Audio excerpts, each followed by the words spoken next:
They sat down to watch. Some, they were stupid anyway, but some were wise. Because I remember one elderly man told me, I sat down, I was just watching you because that is how they come. And after 3 years, they disappear from the truth they are preaching. So me, I wanted to watch you to see if you'll be consistent.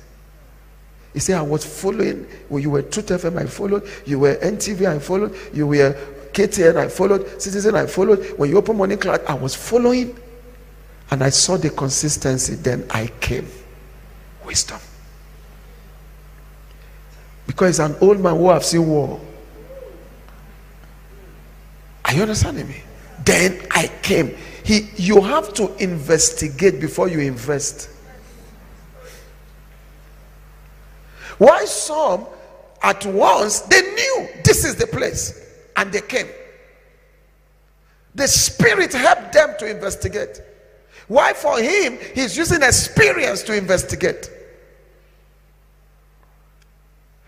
You have to check what is in the spirit realm of a spiritual leader before you commit yourself. Just as before you vote for somebody to be your leader, your president, check what is in their spirit realm.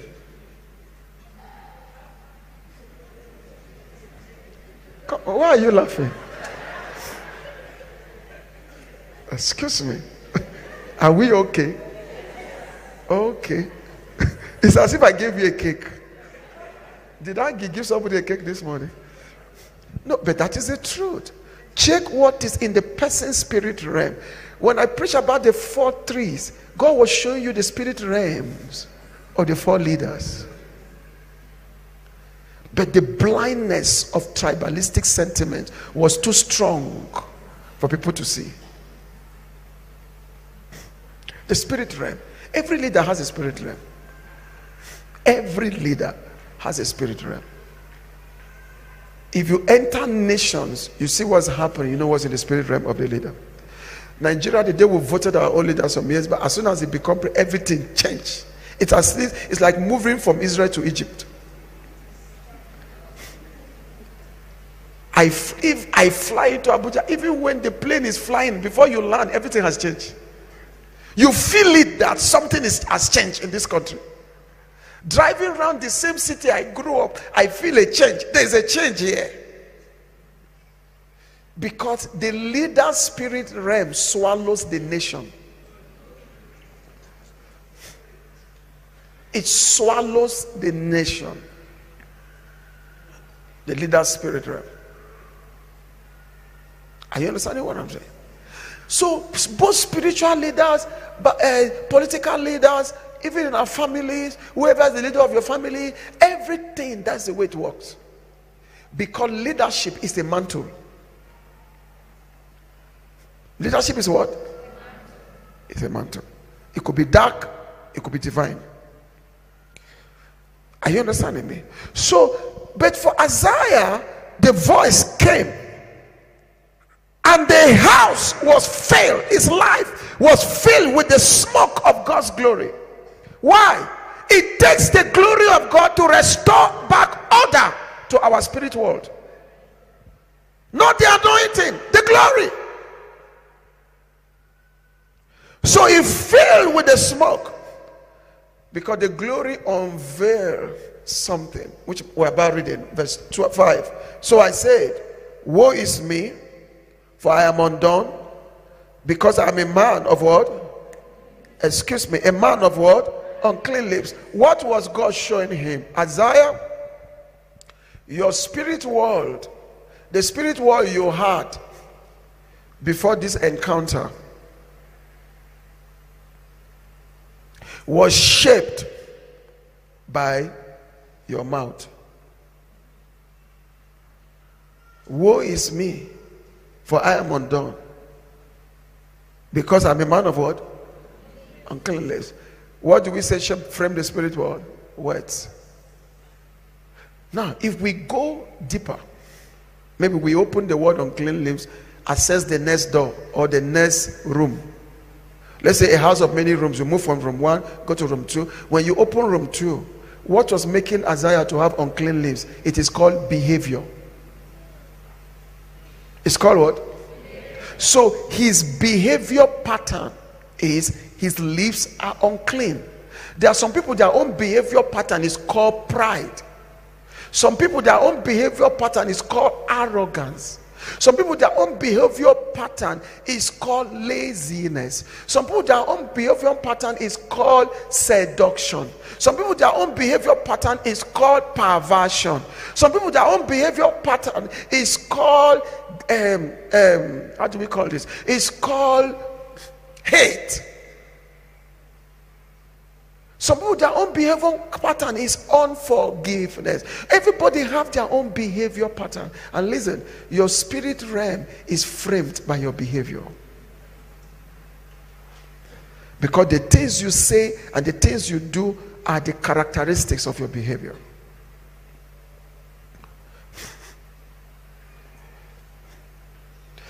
Behavior makes a lot of impact to our spirit world. Create a lot of impact to our spirit. So God was changing Isaiah's behavior. His own was his mouth. So God was changing it, and the glory invaded it and opened his eyes to see. He now admitted, I am undone. I dwell in the midst of people of unclean lips. You see, the word undone means I'm not transformed. My behavior shows me that I am not transformed. Some people, their own behavior is they have no honor for honor. Some people, their own behavior is ignorance, stupid ignorance, and they're not ready to learn. Some people, their own behavior is antagonistic. They are antagonists. Whatever they don't like, they fight. Whatever they don't agree with, they fight. Some people, their own behavior, no matter what you are saying, is the one talking. They will never follow the truth. Listen carefully. Do you know how people stay in church and still go to hell? I mean, you are in church for years. You've prayed the way people pray, you fast the way people fast, you attend church faithfully the way people attend church faithfully, and you still go to hell. It's because your behavior did not change. There are unsafe people among safe people, and the unsafe are also called saved.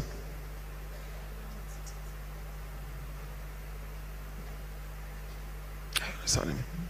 Do you hear what I'm saying? We are on a break in the Bible school. When we come back, one of the courses I'm going to teach is called Applied Christianity. Applied Christianity. That's a course we're going to take, a unit. Listen, the Christianity of the Bible, many of us don't have it. It's not there. And if you close our eyes in that, we're not going to heaven. You see, there are no two ways about it.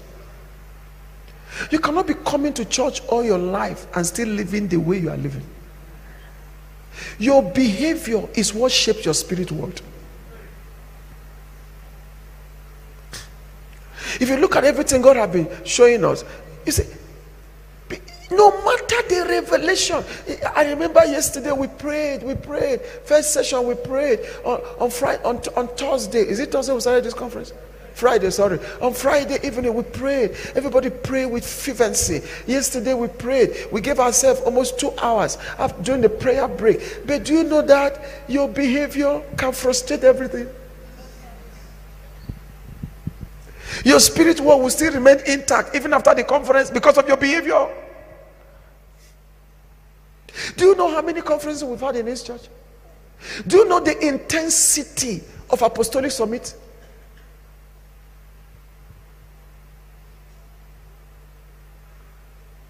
The reason why those things are not frustrating me is just because there are some people that you're only a witness to them.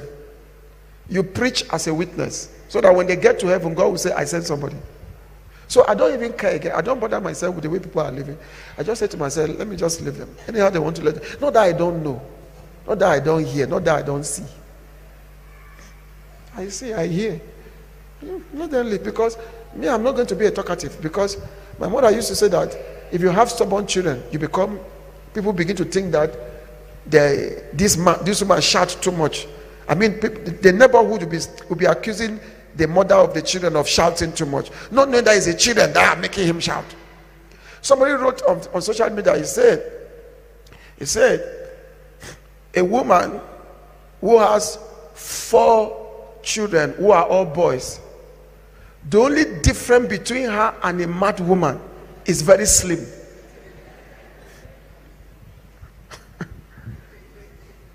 You got the message?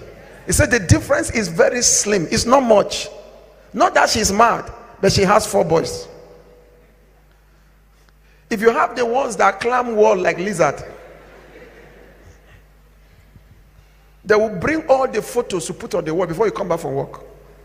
Break everything. As soon as you come back, Dad, you are back. The house is out of order. So before you know, you start shouting. So if a pastor have members who are not interested in behavioral change, if the pastor is not a money-making person, if you are not in ministry for money-making, if you are in ministry for money-making, you don't care about behavior, you care about tithe. You will not bother yourself with behavior. If you like, be Nebuchadnezzar, so long as you are paying your tithe. He doesn't care.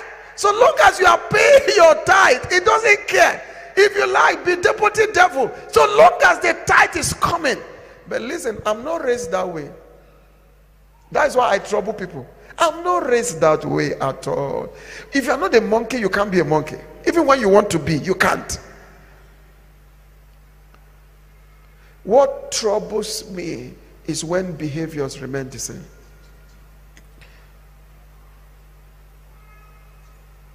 And I see it. Even during church service, you can tell who has not changed. No, I'm not talking about me coming to your house. No, I can see. Even in church service, you can just see. This one has not changed. This one has not experienced the glory. This one has not experienced the glory. This one has experienced. This one have not experienced. I can see it. I can see it. Why does God show me? Why does God show me? So that I know there's work to be done. Because if he didn't show me, I wouldn't know how to shepherd. Because he is the shepherd. My only worry after today is, will these people change their behavior? Because if the behavior remain intact, whatever prophetic decrees that are coming in the second service, it is just me shouting. You will go back and cancel everything by your behavior. Woe is me, I am undone. I'm a man of unclean lips, for I dwell among a people of unclean lips. And God have to send a seraphim angels of fire, to move to his life, remove the behavior. The presence of God can be touching you, but it's not changing you, because change is a contribution of your will. The presence of God touching you is sovereign. It does not require your will. But you changing when it touches you, it requires the contribution of your will. It is you and I that have to decide and say, no more. Are you understanding me? It's a man. So by sovereign will, God touches all of us. But when we live, what kind of contribution do we make?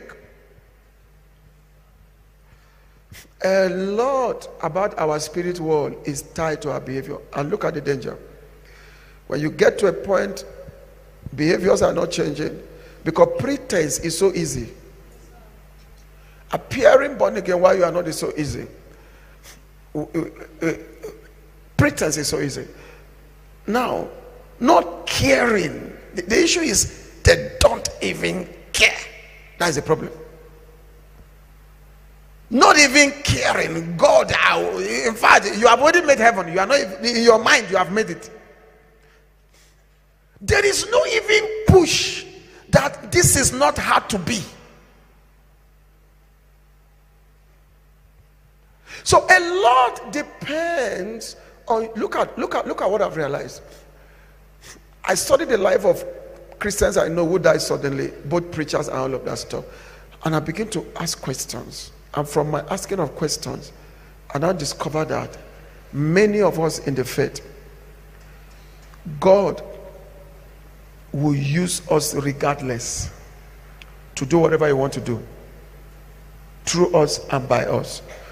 But our behavior will leave our spirit world intact, and the content of our spirit world will come to kill us. Do you know the story of Gideon? The one that people read in the Bible and they go and start operating things in their father's houses. You see, there's a pattern in his story. The angel appeared to him, calling, I'm going to use you to deliver Israel from the hands of the Midianites. When it was true, the first thing Gideon did was to go to his father's house to pull down the altar of Baal. What's the meaning of that? Father's house is the flesh. You have to go back to your flesh and pull down every behavior that will ruin your spirit realm. Because if you don't pull down the altars of your father's house, which is the flesh, the evil altars are the evil behavior. So if you don't carry out behavioral reforms, as you are busy fighting the battles of the Lord, the content of your spirit world is following you. One day to strike you and take you out. Is someone hearing me? We should not joke over things that God did not say we should joke about. So if you look at Isaiah verse 7, and he touched my mouth with it and said, behold, this hath touched your lips. Your iniquity is taken away and your sin purged. Do you see it now? May that encounter happen to us. Also, I heard the voice of the Lord saying, whom shall I send and who will go for us? So now that your spirit realm is fixed, I cannot send you. Is someone hearing me? Now that your spirit realm is fixed, I can now send you. You know, as Isaiah, you have been prophesying from chapter 1. Who sent you? And whatever he was saying was accurate. Say unto the righteous, it shall be well with them. Say unto the wicked, it shall be ill with them. Come now, let's reason together. Though your sins may be as dark as scarlet, sorry, as dark as scarlet, red as scarlet, they shall be white as snow. So those things are true. If you are willing and obedient, you eat the best of the land. So he prophesied accurately without a mandate. Without a mandate. He wore the garment, but there's no mantle on it. And God now said, no, you can't continue like that, Isaiah, because I want to use you to shape things in the spirit for the birth of the Messiah. Isaiah had been seen in theology as the most significant prophet in the Bible, with a towering spiritual profile that is stronger than Jeremiah, because he has 66 chapters and there are 66 books of the Bible. Isaiah touched everything from creation to revelation. You can see Genesis to Revelation in the book of Isaiah. Such a weighty calling will have collapsed under a behavior.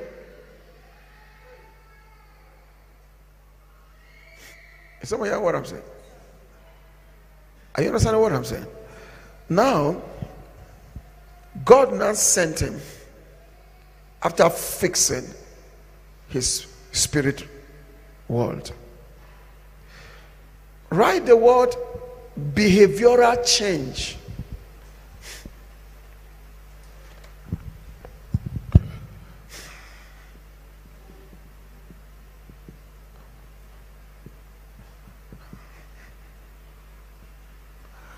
This is what God is asking of us today.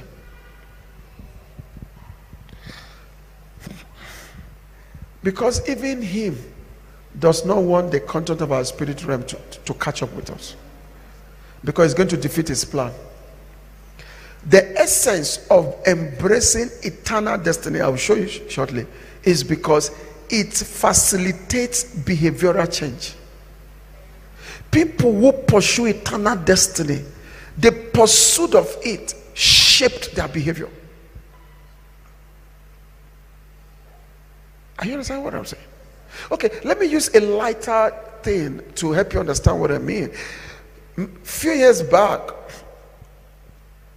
we moved from where we were living at Buruburu, and we moved to, what's the name of this place, Jamhuri, because, like I said, when I came to Kenya, the person who welcomed us at the airport said it's only Buruburu and Komarok that is Kenya, to my understanding.